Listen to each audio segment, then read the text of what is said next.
And it was a Sunday afternoon. My son-in-law was out there having a smoke, and he came back and he says, some guy just reached to the fence and pulled one of your tulips. I says, what? You know, and it was a fellow that lived over here. We knew was a neighborhood guy, you know, and he was probably not feeling, you know, too low that day. He was pretty good, you know. He'd probably been in the sauce, and so I looked out, and he was going over, and he went into the Dominion House. So I marched over and followed him into the Dominion House.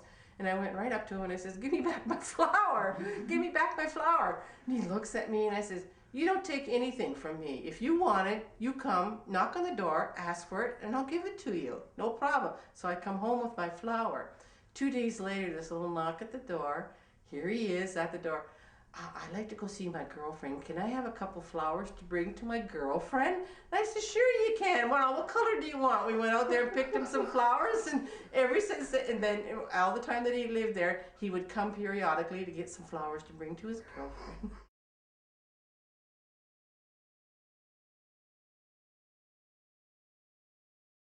There were 4 founding nations that helped to make this country great.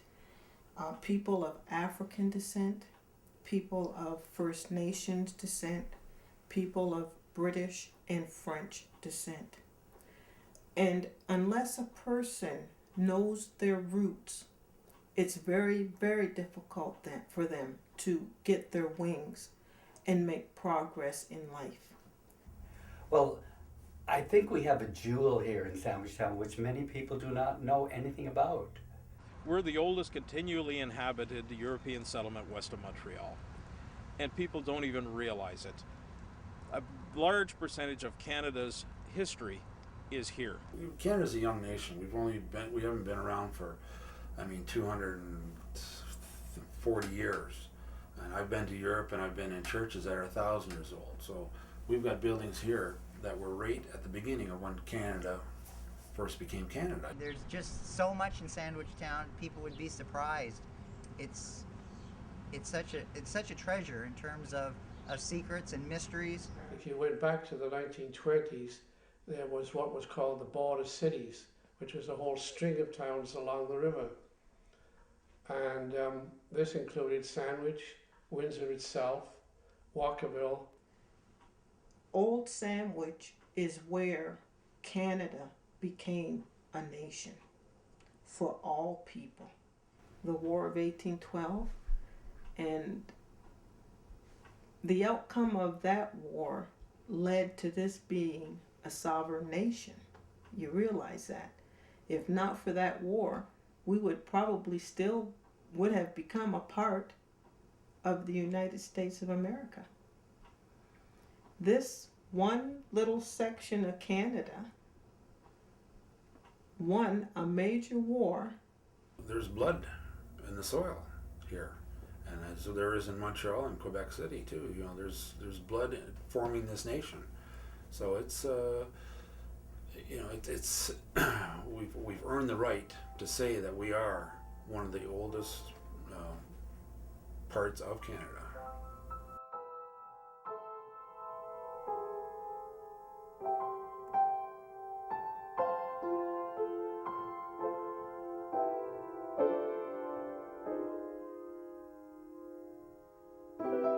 It's built in 1798. Can you just imagine when there were no roads and everybody used a canoe or to get around on the river, that you'd come along the Detroit River with underbrush and trees and everything all over the place, and you come across this huge mansion built.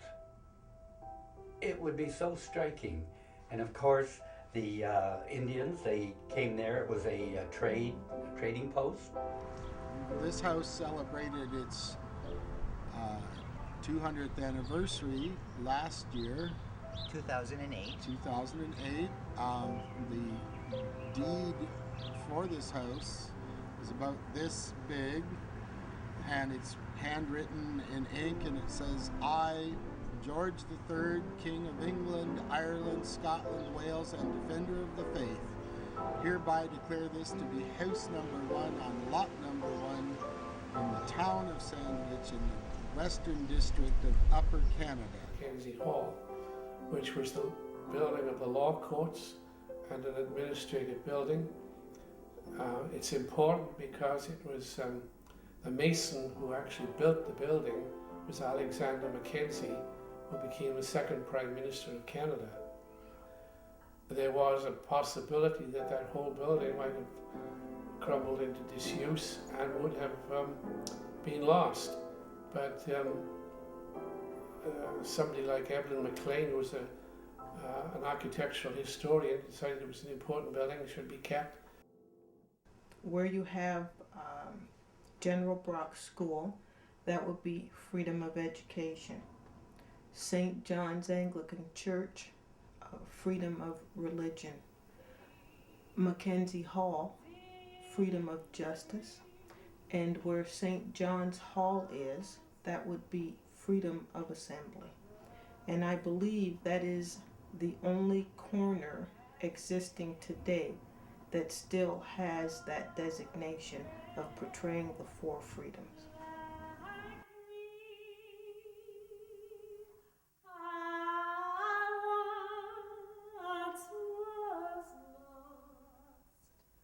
But now I am found, was blind, but now I see.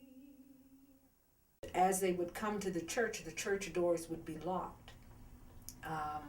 After the slaves had been hidden, they'd go back, and there was a song that was sung, there's a stranger at the door, let him in.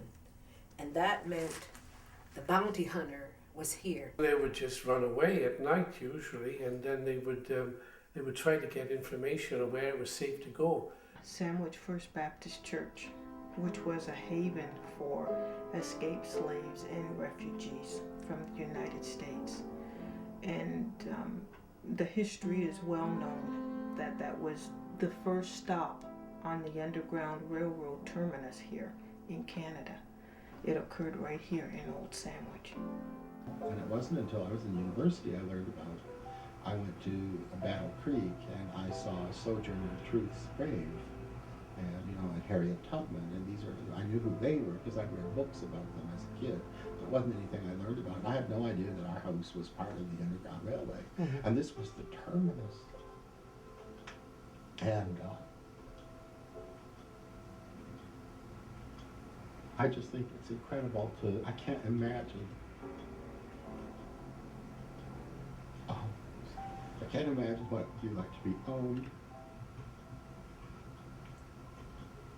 and to run away. And a person would step out of a boat right at the corner of what is now Detroit and Sandwich Street. That was a creek, and they've paved it over. The creek still runs underneath it. Did you know that? No. That used to be a creek, right where where that Parkette is next to Marianne Cutterman's house, the bake shop. There's a creek underneath there, and in the dead of night, slaves would sneak over and step onto that swell, and that was the first time I've ever seen. I just can't imagine what it would be like to be a slave, and what Canada represented to people who were escaping. And that's something that just really strikes me as it's very personal.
mom and dad lived on Huron Line near Assumption Church, and they got expropriated.